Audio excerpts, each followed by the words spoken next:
The night train to dial. ఇది ఒక love story written by Ruskin. ఇందులో మన హీరో ప్రతి సమ్మర్ వెకేషన్స్ వాళ్ళ గ్రాండ్ మదర్తో టైం స్పెండ్ చేయడానికి ఢిల్లీ టు డెహ్రా ట్రావెల్ చేసేవాడు. కానీ ఒకసారి ఇలాగే ట్రావెల్ చేసినప్పుడు ట్రైన్ డియల్ స్టేషన్లో ఆగింది. Here where the story started. ఒక అమ్మాయిని చూశాడు. She was selling baskets and other handcraft products to the passengers. తనతో మాట్లాడే లోపే ట్రైన్ మూవ్ అయిపోయింది. ఇది ఇలా 2 times జరిగింది. కానీ 3rd time ట్రైన్ ఆగింది. ట్రైన్ దిగి చూస్తే అమ్మాయి. తన అందాన్ని చూసి అలాగే స్ట్రక్ అయిపోయాడు. చూసింది 2 సార్లు అయినా ఎన్నో ఇయర్స్ కనెక్షన్ ఫీల్ అయ్యాడు. ఇద్దరూ మాట్లాడుకున్నారు. తన అందం, తన కైండ్నెస్ ఆ అమ్మాయితో కనెక్షన్ పెరిగేలా చేసింది. ఇద్దరు కూర్చొని స్టార్స్ని చూస్తున్నారు. His heart beating faster. And వాడికి తెలుసు తనతో ప్రేమలో పడిపోతున్నాడని.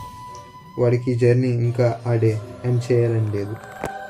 కానీ ట్రైన్ డియోల్ స్టేషన్ నుంచి మూవ్ అయిపోతుంది. వాడికి తెలుసు వాడు వెళ్ళాలని. వాడికి తెలుసు వాళ్ళు కలిసి ఉన్న టైం అయిపోతుందని.